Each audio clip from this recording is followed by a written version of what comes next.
Hi, and welcome to World EV Day 2021. Now, before reading about it last week, I didn't even know that there was a World EV Day, but from now on, the 9th of September is going to be it. Today, we've got a very special guest joining us. I've known Danny Tai for 4 years, and today he's going to be sharing a bit about his new electric vehicle service, EV Match. Now, EV Match is an Australian startup in the EV space, which operates at the intersection of energy, data analytics, and of course, electric vehicles. Danny's been going through Antler's Startup Accelerator program, developing EV Match while juggling looking after 2 of his own kids. He's thrown himself into the development of this service with the same passion that once saw him attempt Australian Ninja Warrior. Anyway, Danny, great to have you here. Thank you, Brent. No, I appreciate the opportunity to talk about something that just gets me very excited. To me, electric cars, EVs, an incredible technology. Possibly better than sliced bread. Okay. Well, let's jump into it. So, can you tell us a bit more about EV Match and how it's going to help Australia drive towards a sustainable future? So EV Match is what I call a one-stop shop for all your electric car needs. Transitioning to electric cars can be overwhelming at the moment. So we've developed a suite of tools, content and services which are designed to simplify that process of learning, educating, and then also procuring, and with the end goal of getting you on the road quicker, getting more electric cars on the road. So ultimately, the platform exists in order to facilitate the broader mission, which is 1, to accelerate the decarbonisation of transport and energy. 2, reduce the information asymmetry in the market. Like any fast-growing market, there's going to be a lot of growth, a lot of maverick plays in the market. So we've got to keep the bastards honest and placing the customer at the centre of the energy transition. This is a generational change in energy and transport. And there's a real opportunity for customers to kind of get their fair share, users like me and you and other mums and dads and parents and whoever. Okay. Well, look, that sounds great. Now, one of the things I really love to know is when people have a real passion about this and they want to actually go and create a new company that, in your case, breaks down that information asymmetry. What was the defining moment? Where did you just say, I want to go all in and try and solve this problem? I think for me, it was a process of exploration, followed by, specific moments which set me on this path. So if I kind of look back, probably around the same time we were working together, actually, when I was at Jobs in New South Wales providing venture financing. I was already exploring on the possibility of entrepreneurship and what it involved, and that's why you probably realize that this seems to be a curious guy asking lots of questions, because I just for me it was a great opportunity to work with startups and to learn from them. So that was probably about 3-4 years ago. I had already taken a keen interest in energy, but I wasn't doing anything full-time or seriously. I was just exploring a few options, and then I think it was around end of 2019. I had the opportunity to participate in Australian Ninja Warrior, and that was a childhood dream of mine, because growing up I always wanted to compete on gladiators. I remember that shit in the 90s and the early 2000s, and I knew that, look, if I could get past the gladiators and to the obstacle course, I could crush it. And Australian Ninja Warrior was amazing because I didn't need to go through gladiators. I could just do the obstacle course. So it was a dream come true. So end of 2019, flew down to Melbourne with my family. I trained really well, trained hard. I'm pretty well disposed to, the obstacles in Australian Ninja Warrior. Everything was perfect, right? Until got there on the day, and second obstacle, something that I should have landed, designed for me. I just slight oversight, and I was meant to grab something which I didn't grab quickly enough, and then I was in the water, and I was incredibly devastated because I knew what I was capable of. And for me, it was one of those tick the box things and move on in life, if you know what I mean. I didn't quit my job like some people to pursue this dream. It was more of a, like a tick the box childhood dream type thing. And but yeah, I didn't achieve that, and I was devastated for, yeah, like it sounds strange, but I was devastated. And I just, I was moping around the house for a few days, and I remember thinking, I just got to keep myself busy because I'm just going to drive me mad. And then so I started picking up this opportunity I was exploring around doing energy analytics, and chipping away at it. And then 2 weeks later, I had to design this report. And then I decided I wanted to, see if a client was interested. One of my banking clients, actually, who I said, hey, you guys should think about, getting solar. And they were interested in the report. They were my first customer. And that gave me the confidence to really start pursuing this full time. So yeah, roughly 2 years ago, I decided that I'm going to do this full time. Okay. Yeah, and so I formed Solar, which was, I was basically a glorified solar salesperson with like fancy charts and reports. Yeah. So I did that. So it was a combination of consulting, advisory, contracting. While I was doing that, though, I was very cognizant of and very interested in not just solar, but the future of energy, specifically distributed energy. And distributed energy being, having energy generated and stored kind of, behind the meter, at your home or your business. And whilst solar was the main thing at the time, it still is now, it very much is only one piece of the puzzle. All right. To make renewables work, you need storage. You need to store, all right, on site, but also for the grid to provide stabilization. And within storage, though, what got me particularly interested was electric cars. And the reason for that being that every car, or nearly every car, is probably going to transition to electric. Yeah. Yep. So, and electric cars are large mobile batteries. Yeah. Well, look, if we just go back and think, you did a lot of preparation for Australian Ninja Warrior, which is a set of obstacles. Now, what are the set of obstacles that Australia faces transitioning through to electric vehicles? We've seen countries like Norway, now 74% of cars being sold there are electric. Even the UK is selling over 10% electric vehicles. So what are the obstacles, and how are you going to help, also get this nation moving through those obstacles to get to e-mobility? Yeah, so the main obstacle is still price. The reason why the uptake in Norway and the UK is much higher is because the governments have been a lot more supportive there and been providing quite generous incentives to accelerate that uptake, because they obviously see the future. In Australia, our federal government has been very indifferent about electric cars. There have been no subsidies at the national level. So, as consumers in Australia, we've been paying, full retail price for them. And unfortunately, just because of how new electric cars are, the supply chains and the economies of scale just haven't caught up yet. So they are at a premium. As a result, this is causing a very slow uptake. But what's happening is, as volumes ramp up, as economies of scales are being achieved, these prices are coming down. And there's going to be a tipping point, which I believe will happen in the next few years, where there's going to be a massive surge in demand. The problem we have in Australia, though, is because we've been sending signals to the market that we are not pro-electric cars, a lot of the decisions around model allocation, they're normally done 3-5 years in advance, are going to come back to bite us in possibly 3-5 years' time. Yeah. And what's going to happen in 3-5 years' time is, though, that we're going to get close to price parity when it comes to electric cars and petrol cars. Okay. But demand is not going to be able to, the supply is not going to be able to match demand.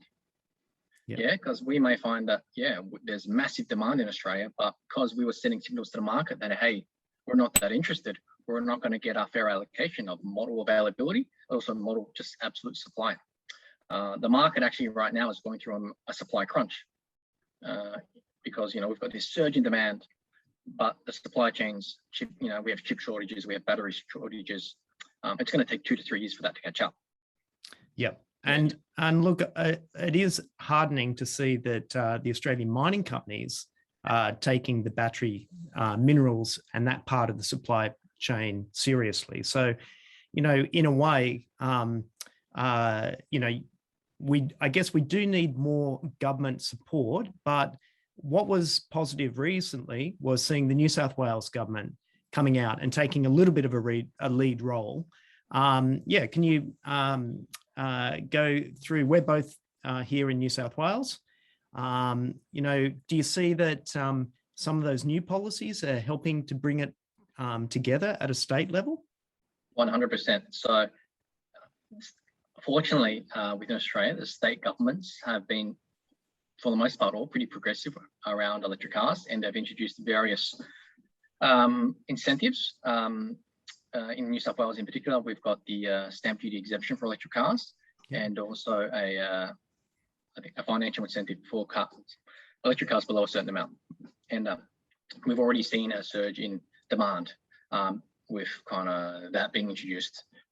It was meant to be introduced on the 1st of September, but unfortunately, Parliament hasn't been able to meet because of COVID, but that will be retrospectively applied. But you can already see the interest in the market. Yeah. So that will play an important role. Look, percentage growth is going to be, it's going to look really good. It's going to be very high. But that's because the base is very small. Absolute numbers. Do you think, you know, in New South Wales, we're playing catch up on vaccines, and we've got a very strong growth rate on vaccines? You know, do you think that with the right government, state government stimulus, we can do that same track with electric vehicles? I believe so. But the problem is, I don't think the supply availability will match our demand. And we are seriously going to see those issues manifest in the next few years. The lack of models in Australia. Yep. Tell me, how many models do we have out there at the moment? I think we have roughly in Australia coming this year, maybe around 40. Yep. Whereas globally, there's like over 200. Right. So, you know, we're getting less than a quarter. Yeah. Look, I don't think we need all of them, but I think, you know, more than 40 would be great. Yeah. And we're a country that loves cars. Yeah. We have like some of the highest per capita car ownership in the world. And we sell and buy 1 million cars a year historically. Electric cars only form, you know, a small portion of that. I think last year was like 7,000. This year might be like 15,000. Yeah. So we're about, is it 1.58% total vehicles sold by the end of this year might be battery electric vehicles. Okay, so I'm just thinking back. I'm a Gen Xer. I'm thinking about mobile phones and their take up here in Australia. So, you know, the GSM network first went online in 1992 in Australia when the first SMS message was sent. And, you know, it probably took me about 8 years before I got a mobile phone. And the first one would have been like a secondhand Nokia. And then probably within a year, I'd migrated to like a top-line Ericsson, which was given to me by work. Now, how do you see, you know, we've got a bit of an early adopter cult around electric vehicles at the moment, the same way as, you know, the first users of mobile phones were a bit of a cult. Yeah, can you paint a picture of how we're going to move from that really early innovator adopter, you know, down through the broader market? Yeah, so I think the people that have bought electric cars recently, like you said, are early adopters, people who are interested in technology, have a keen interest in sustainability, and believe in kind of the electric car achieving that. I think what we're going to see, though, is that uptake of new technology when it comes to electric cars will accelerate. And just because of the age we live in, right? We're surrounded by information. So information is readily available about products, you know, other people's experiences about it. So I believe that kind of technology understanding and adoption process will be shorter. But also because you're just going to find the economics are just going to make a lot of sense in a couple of years' time, right? Yes, electric cars still cost more, and they will cost more at least for a few more years, but the ongoing operating costs are so much lower. Yeah. So, for example, let's just say you decide that let's just make up a car here.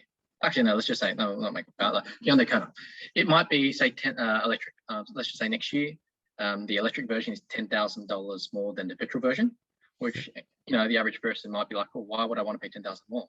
Well, the reason why you would want to pay 10,000 more is because owning and operating an electric Kona may save you anywhere between $2,000 to $4,000 a year in operating costs. So depending on how much you drive, right? So it's only going to be a handful of years before you pay off that premium, the extra 10,000 you paid, and then you start keeping the savings, right? And then you overlay that with the environmental benefits of it as well, which is going to be incredibly important, I think, over the next few years as well, as we have a deeper understanding of the impact we're having on the Earth in terms of climate change. Yep. And that's where the solar comes back into it as well. Yep, now, very much.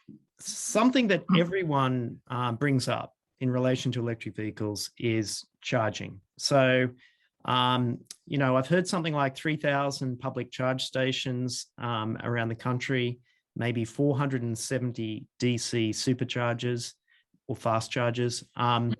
Are you going to be able to charge your EV anywhere in Australia?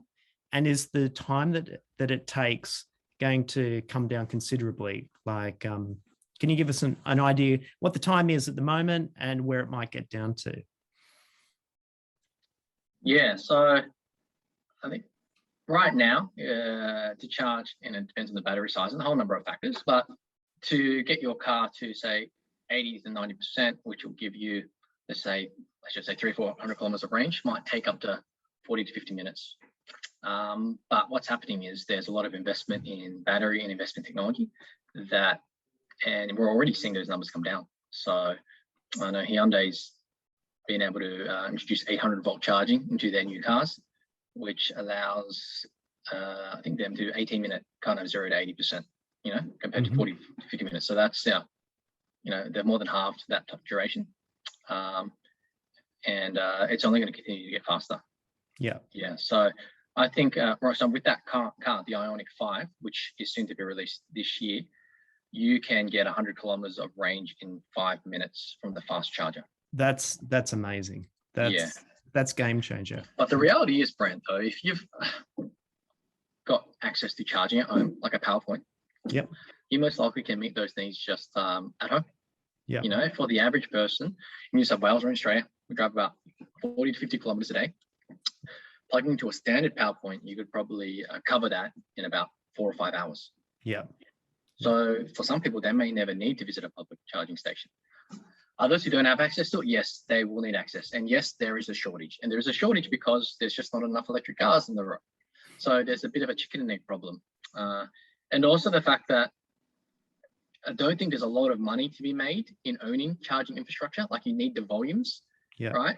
Because the price alone, the margins they make on this are very slim. So, and that's where government incentives are very important, because as a commercial operator, if you're purely doing it on an economic basis, your payback period is going to be pretty long, right?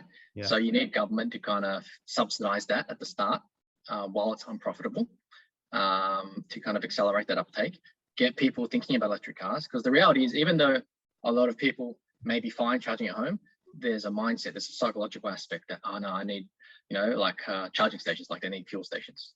Yeah. But I've developed a tool and a report, which you've seen, a copy of. Yeah, look, it looks fantastic. Yeah, which will profile kind of your driving needs and how you drive and when you should charge and how often you'll need to visit a petrol station. And for me, using the tool, I will probably never need to visit a petrol station so long as I plug my car in to charge. Yeah. Maybe if I go past Newcastle, I might need to, but then again, it depends on the vehicle that you're buying. So yeah, there's actual barriers and there's perceived barriers.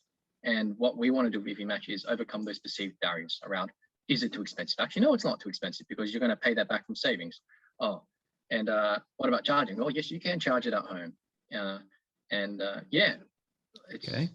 So look, something that many people aren't looking at, but we're going to go a little bit further in the future, is when you want to sell your ICE vehicle, your internal combustion engine vehicle, you jump on Redbook and you try and find like a resale value for it.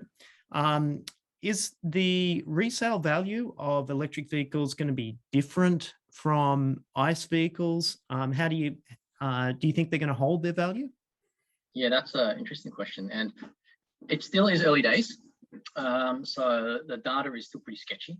I know that Teslas have historically held their value pretty well, much better than the average petrol car, but that's Tesla. Some of the other vehicles, I think for the most part, they've held up pretty well. but it's still early. It's still too early to say, and the reason being is because of the demand relative to supply is, there's a slight mismatch. So, that's possibly inflating the resale values. But I have reason to believe that the resale values will hold up well, and the reason I think that is because they're like the batteries in electric cars have an afterlife. Yeah. So when an ICR petrol car breaks down after, let's just say 10 years, okay, some models are longer, like Toyota is just gone forever, but there's not much value in that, right? Like if it can't be used, then there's zero value. There's scrap value for a few $100. Yeah. If it can still be used, maybe it goes to another market. With electric cars, a lot of the batteries are warranted for 10 years, but they'll often, anecdotally go much beyond that, probably go 15 years. But even at that end of the 15-year where it reaches, 80% kind of capacity, like battery of health capacity or whatever you call it, that can still be repurposed and used. And we're already seeing that in Japan, where they're using old electric car batteries just refurbishing them, putting them, using them as packs to power homes and businesses. Right. And I think we're going to see that happen in Australia as well eventually. So yeah, I think we might even be seeing some startup companies looking at basically reclaiming those rare earth minerals and the expensive materials that go into the batteries, and as it might turn out to be cheaper to mine that material out of old batteries than to dig it out of the earth. So so it's just a matter of, I think, the supply chains catching up, economies of scales being met. My understanding is that up to 95% of an electric car battery can be recycled. The amount that can't be recycled is actually quite small. So the potential benefits, sustainability benefits of electric cars are quite significant, but it's just going to take time, right? Yeah. Like if we're purely charging from the grid, which is still, 75% fossil fuel powered, it's marginally cleaner. Yeah, so we need more renewables. And that's the reason why I've kind of held off from buying an electric car, is because I'm not in a position where I can have solar panels yet. And I would prefer to have the option to power them, charge them, on the weekend and when I'm working from home. That being said, though, I'm probably going to, bite the bullet and purchase one this year, just because I've got to practice what I preach. And eat your own dog food. Yeah, exactly. And look, the grid is becoming cleaner by the year. I think it'll be probably 30% renewable powered probably by the end of this year. So, that makes me feel a little bit better. And I'll probably charge during the day when renewables are higher. So I'm the type to now, just everything I do is around sustainability, right? So I wash clothes when it's sunny. So yeah, that's just how I get. Well, we need more Danny Tyres with that kind of attitude. Something we hear in Australia is a push for hydrogen. Now, and that might be, at the power plant level. I've also heard that some government fleet cars later this year are going to be powered by hydrogen. Do you think that hydrogen might actually take a percentage share of the ICE market as well? I think it depends which class of vehicle. And again, I wouldn't call myself an expert on this, but looking at the passenger electric vehicles, highly unlikely, just because there's a lot of I guess it's the law of thermodynamics. There's a lot of energy losses when it comes to the production of hydrogen for use in cars. And I look at the efficiency. I think battery electric vehicles are probably at 95%, whereas hydrogen is about 30%, right? So you've got roughly 65% of additional energy that needs to be generated to provide the same energy to be used on the road. Yeah, so there's massive losses there. And yeah, that means you just have to have more energy generation to power that. It doesn't make sense yet. And when you look at the performance as well, like for the money, battery electric cars, for the models that are available, perform better for the dollar. The charging infrastructure is potentially free as well. Like if you have a charger at home or in your apartment, which hopefully, Brent, you get at Wattblock can help with that. Yeah, that's right. And I think and that's an issue I think that is probably, there's a bit of an oversight in industry, like getting things up. I've lived in, since I moved out of home in strata arrangements my whole life, and getting things approved through the strata committee can be difficult. But the reality is, electric cars are going to be so cheap that everybody is going to want to own one. And you're probably going to want to, if you have access to any like electricity at home, you're going to want to charge it at home because it's so much more convenient, and it's going to be very cheap. So yeah, apartment owners, it is probably time to start thinking how you're going to get a charger installed if you in your apartment block, and probably start now to be ready in a few years' time, because it's going to take a while. Yeah, exactly. Now, everyone's heard about the South Australia Big Battery. I was really lucky to go down there and see Elon Musk at the opening of it a couple of years ago. Now there's going to be an even bigger battery installed on Torrens Island. And we've seen in the EV charging industry some people saying that grid forming batteries this big might actually make vehicle to grid or vehicle to home not as attractive in the future. Maybe you could just start by giving an overview of what vehicle to grid is and how that might reduce the payback moving forward for electric vehicles. Yeah, so right now electric cars, I say they're still kind of transport devices. So you can only use them for driving, and when you refuel it, you charge it at home. It's one way. You're taking energy from a source. What's going to happen in the future is bi-directional charging technology is going to become ubiquitous, and that means that energy flows both ways. So that means that not only can you charge your electric car and take electrons and energy, but you can send energy back, and that energy being sent back is called vehicle to, and it could be to the grid, which is where the car, where you may have an arrangement with your energy retailer, and that they will pay you a certain amount. It could be a certain amount of cents per kilowatt hour to provide services to the grid. So that would require your car being plugged in, and there would be signals being sent, and then you would agree to that, and it would then provide stabilization to the grid. And the reason why we need energy storage for stabilization is because of all the renewables that are on the grid, and renewables are intermittent. You can imagine solar, and then there's wind, all that mixed together does cause some volatility issues. So you need a firming load like a battery in order to stabilize that. And the reason why there's a lot of interest in electric cars is because, well, if you look at how we consume energy, the average household consumes about 25 kilowatt hours of energy per day. Okay, now the average battery in an electric car is anywhere between 40 to 50 kilowatt hours. You've got almost double the capacity of energy you use in a day in an electric car. And because we only use electric cars or cars for transport 5% at a time, you've got this massive excess capacity, which otherwise is not being used. So why wouldn't you use that? So I believe that they will form a critical part of our energy infrastructure. It is just about incentivizing people to use that as a way to provide service to the grid, and also coordinating it all, right? Like the cars are going to be there. So it's just about making use of them and incentivizing people to make use of them. And look, vehicle to the grid, because you have these large batteries, they may be the main player when it comes to providing stabilization services to the grid. However, I still don't think it will impact your ability to power your home.